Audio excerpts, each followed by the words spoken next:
नमस्कार बच्चों, राज्य शिक्षा शोध एवं प्रशिक्षण परिषद में आपका स्वागत है।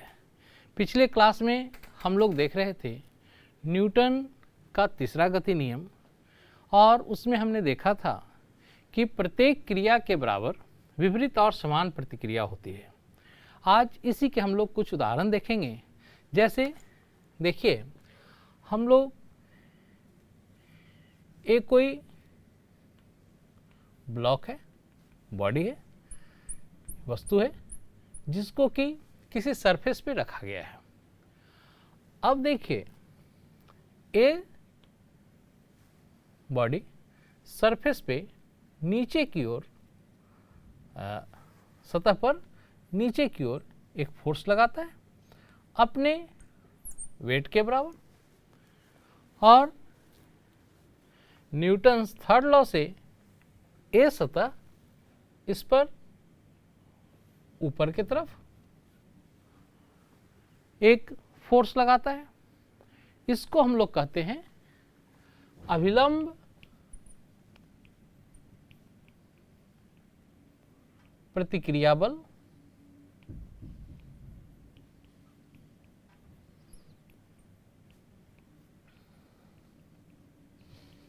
अभिलंब प्रतिक्रिया बल, और यही जो फोर्स है वो हमें वेट के रूप में महसूस होता है।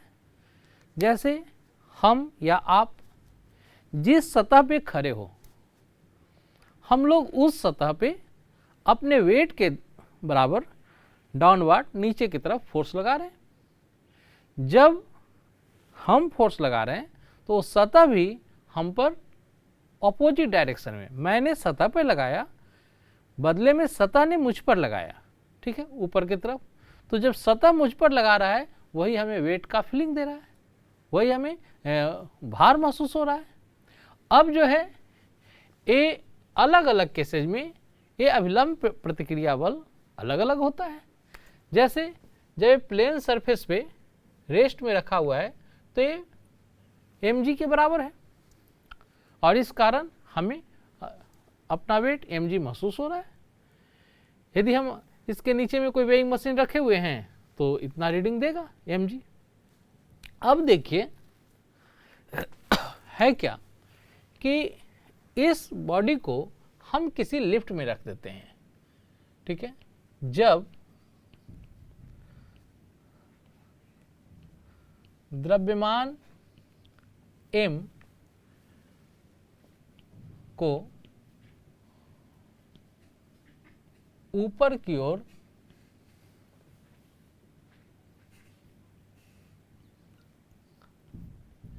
जाते हुए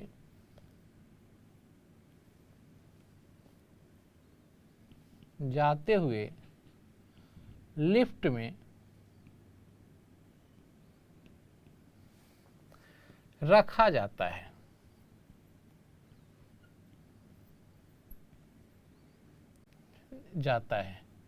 और फर्स्ट लिफ्ट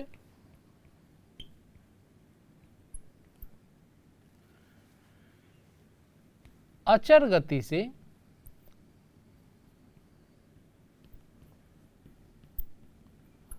ऊपर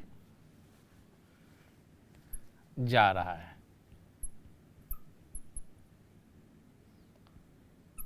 ठीक, कुछ इस तरह से।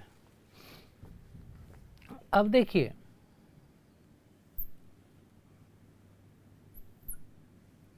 ये मान लो कोई लिफ्ट है, इसमें एम मास रखा हुआ है, हमने इसको रखा। ये लिफ्ट ऊपर जा रहा है, इसको और बड़ा दिखा देता हूं। ये ऊपर जा रहा है, अभी अचर गति से जा रहा है, मीन्स इसका एक्सेलरेशन 0 है। हम यदि देखें तो देखिए, यह ऑब्जेक्ट लिफ्ट की सतह पे नीचे की ओर mg फोर्स लगा रहा है, अब वेट के बराबर। लिफ्ट जो है इस पे, लिफ्ट की सतह इस पे ऊपर की तरफ नॉर्मल रिएक्शन दे रहा है।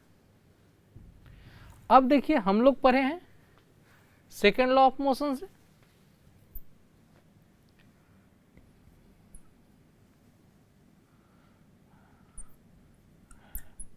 न्यूटन के द्वितीय गति नियम से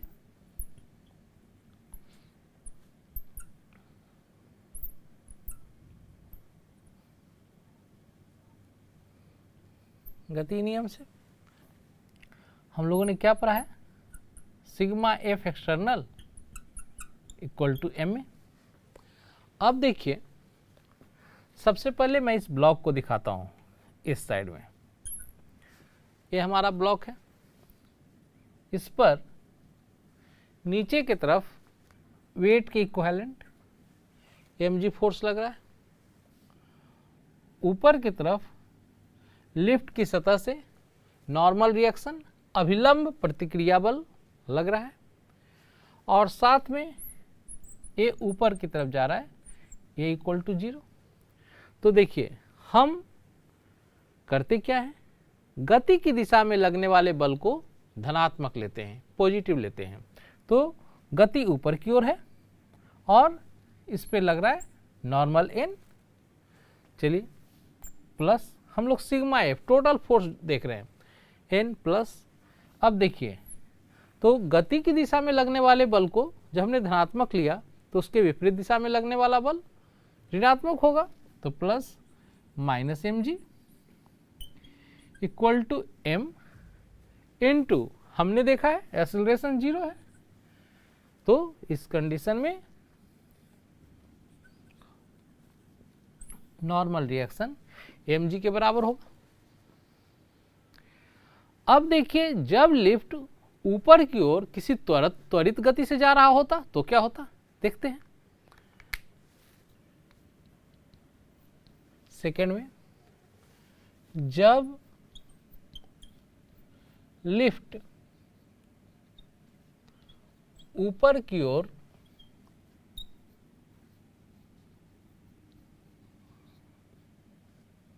त्वरण ए से जा रहा है,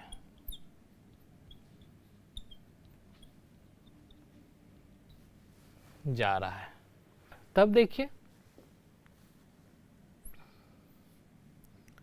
फिर वही चीज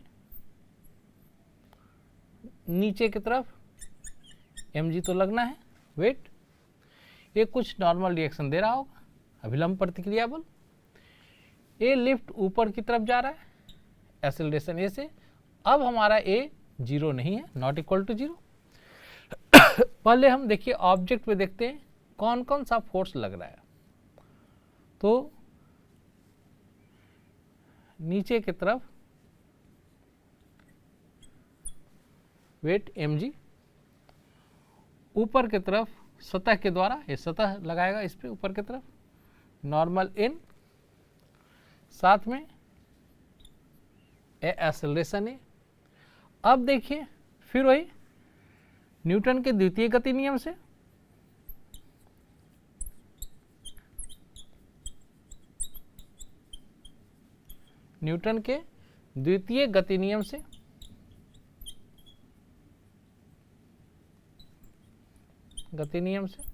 तो ये ऊपर जा रहा है, sigma F equal to M में हमने देखा है, ये ऊपर की ओर जा रहा है, तो हम इसको करें नॉर्मल एन पॉजिटिव धनात्मक लिया plus minus M G equal to M, और तब देखिए N minus M G equal to M, और इस तरह से normal equal to M A plus M ji.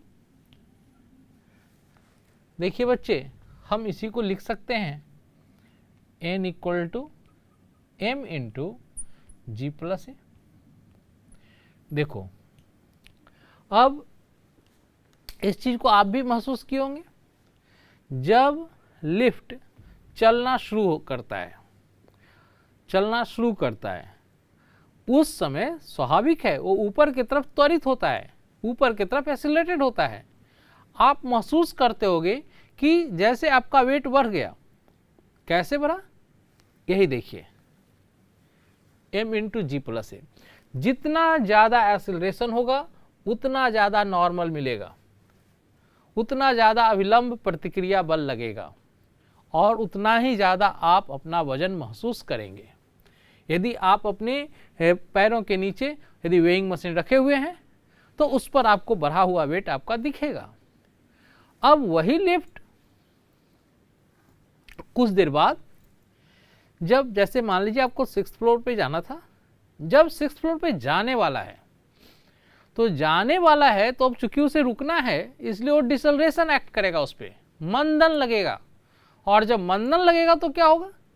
Means मंदन, deceleration मतलब निगेटिव एक्सेलरेशन, ठीक है। और तब जो है उस पर एक्सेलरेशन हमारा -a हो जाएगा।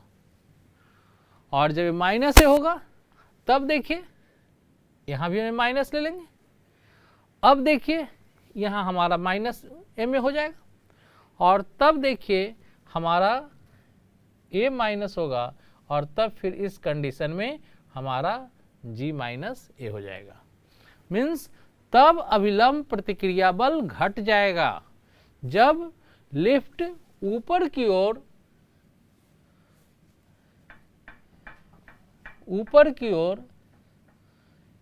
त्वरण -a, ठीक है, या इसी को हम कहते हैं मंदन a से जा रहा है तो क्या होगा? इसका देखिए नॉर्मल घट गया। तो नॉर्मल घट गया, देखिए जब आप लिफ्ट पे चलते हो तो क्या होता है? जैसे ही चलना शुरू हुआ लगा कि वजन बढ़ गया, ठीक है, वेट महसूस करते हो। अब जब वो कुछ देर बाद एक कांस्टेंट वेलोसिटी को गेन कर लेता है तब आपको नॉर्मल महसूस करते हो, सामान्य महसूस करते हो। फिर जब आप उस मंजिल पे पहुंचने वाले हैं तब डिसलरेशन, मंदन लगना शुरू हुआ, चूंकि लिफ्ट को रुकना है। तो जैसे ही मंदन लगना शुरू हुआ आपको लगता है कि हम हल्का हो गए, ठीक है। क्यों? क्योंकि आप पर लगने वाला रिएक्शनरी फोर्स घट गया, ठीक है। अब आपके वजन के बराबर आपको रिएक्शनरी फोर्स नहीं मिल रहा है, इसीलिए आप हल्का अपने आप को महसूस कर रहे हैं, ठीक है। चलिए, ये जो हम देख रहे हैं हमें जो मिल रहा है अभिलंब प्रतिक्रिया बल का अलग अलग एग्जाम्पल, और ये जो हमें मिल रहा है वो न्यूटन गति के तीसरे नियम से हमें अभिलंब प्रतिक्रिया बल मिल रहा है, ठीक है। अब आगे बढ़ते हैं। अब देखिए, हमारा तीसरा नियम भी हम लोग पढ़ लिए। उसके बाद अब मैं ये कहना चाह रहा हूँ कि न्यूटन गति का पहला, दूसरा और तीसरा तीनों में दूसरा जो नियम है, second law of motion, is the real law of motion. Means Newton गति का दूसरा नियम जो है वही वास्तविक गति नियम है, ठीक है। मीन्स न्यूटन गति का दूसरा नियम ही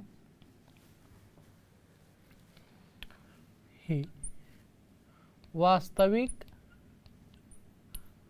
गति नियम है। अब इसका क्या मीनिंग हुआ आप पूछ सकते हैं। नियम है मीन्स फर्स्ट, सेकंड, थर्ड के बाद यही वास्तविक क्यों है? तो इसलिए क्योंकि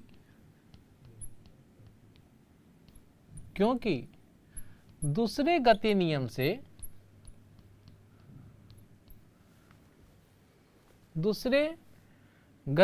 से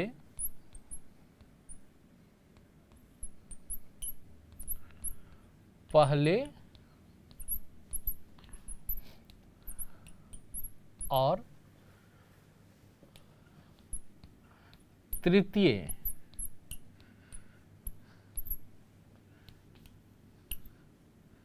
गति नियम को डिराइव किया जा सकता है या हम इसको एक कहें प्राप्त किया जा सकता है।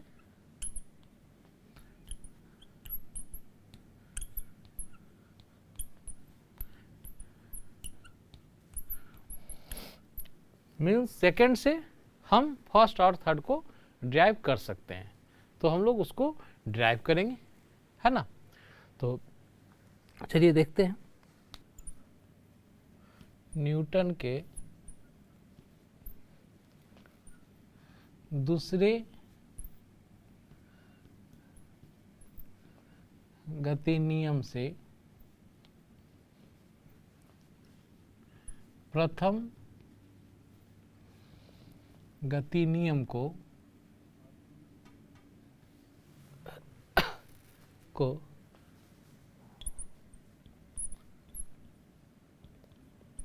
प्राप्त करना।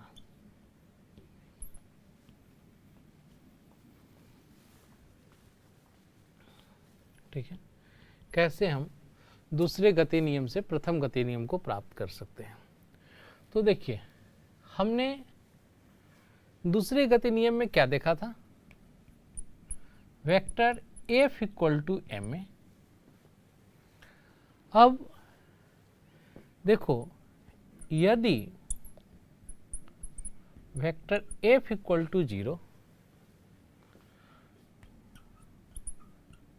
तब हम लिख सकते हैं ma इक्वल टू 0, और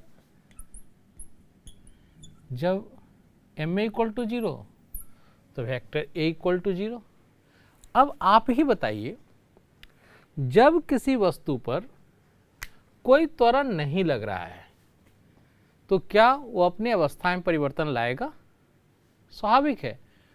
वस्तु को विराम से गति की अवस्था में लाने के लिए या गति से विराम की अवस्था में लाने के लिए हमें त्वरण की जरूरत होगी। और यदि त्वरण 0 है तो यदि कोई वस्तु विराम में है तो लगातार विराम की अवस्था को बनाए रखेगा। यदि कोई वस्तु गति में है तो लगातार गति की अवस्था को बनाए रखेगा। तो यही तो कहता है Newton's first law of motion. और इसी को हमने दूसरे रूप में लिखा था कि यदि sigma F equal to 0, sigma F means total external force, sigma F external, total बाह्य बल 0, देन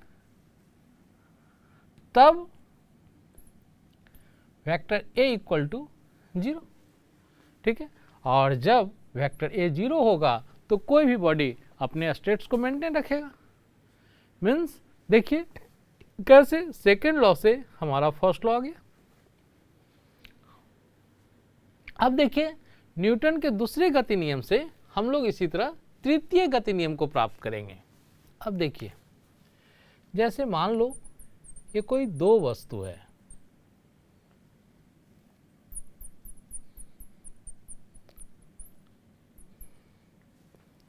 ए बी, वस्तु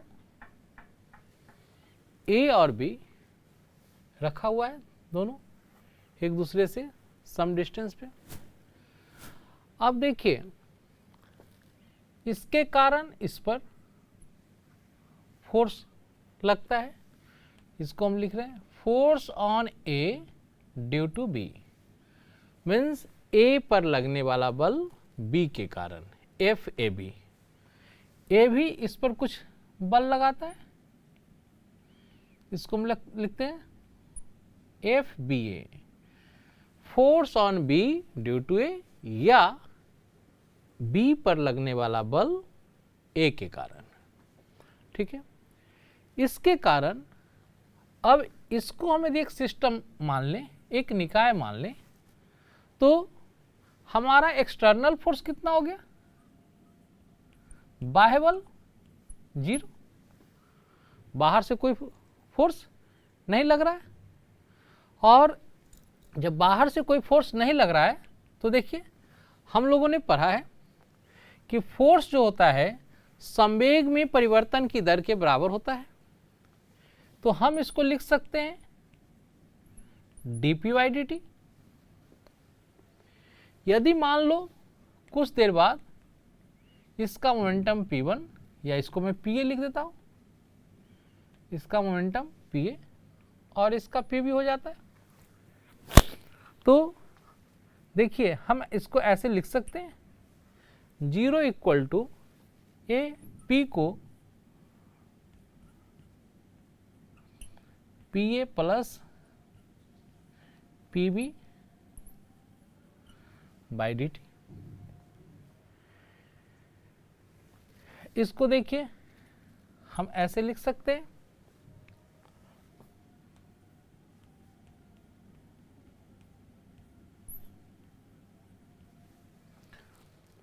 by D T plus D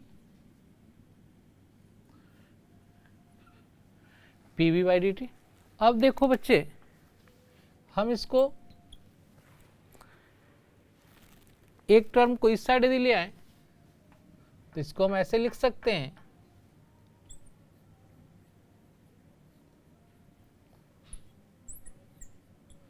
D T equal to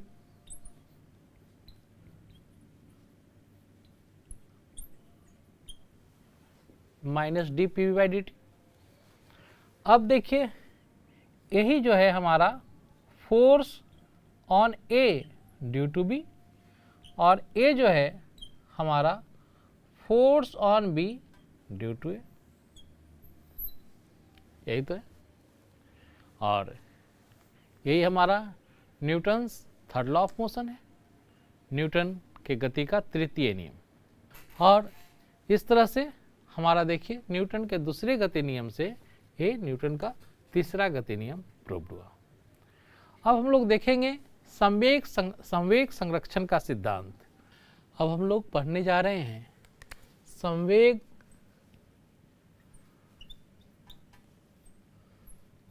संरक्षण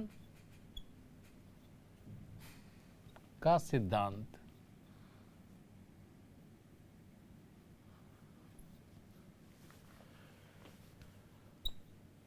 principle of conservation of linear momentum. Linear momentum इसको क्या है तो रेखीय संवेग संरक्षण का सिद्धांत भी कहते हैं। रेखीय संवेग संरक्षण का सिद्धांत देखिए हम लोगों ने क्या पढ़ा है, न्यूटन के द्वितीय गति नियम से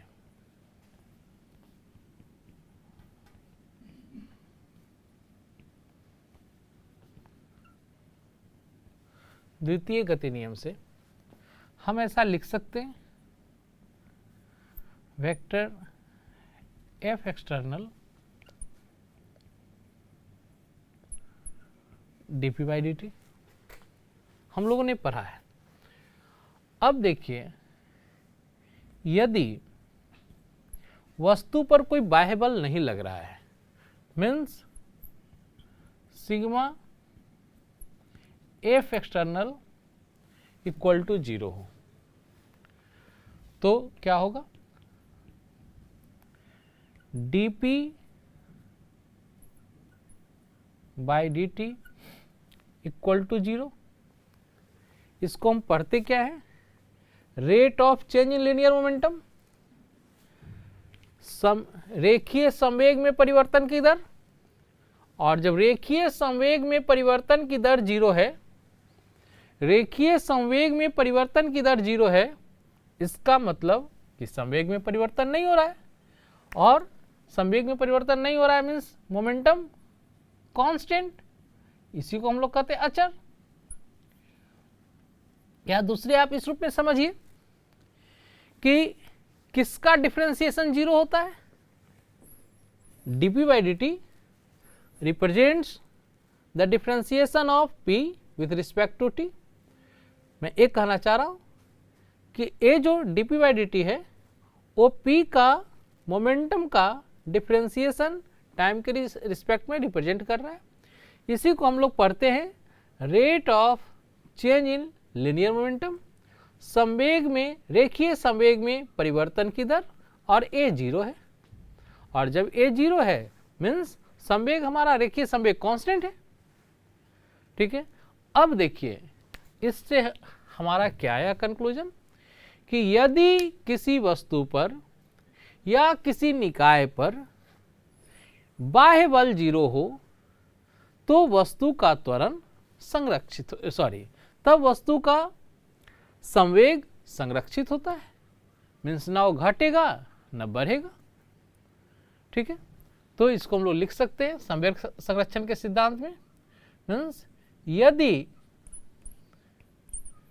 किसी वस्तु या निकाय पर बाह्य बल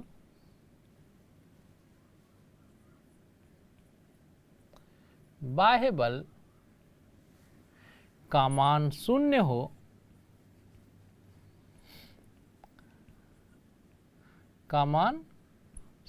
हो तो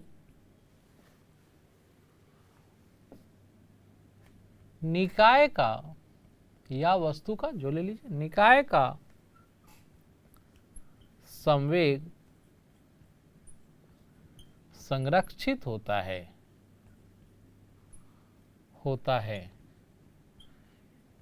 या अचर होता है।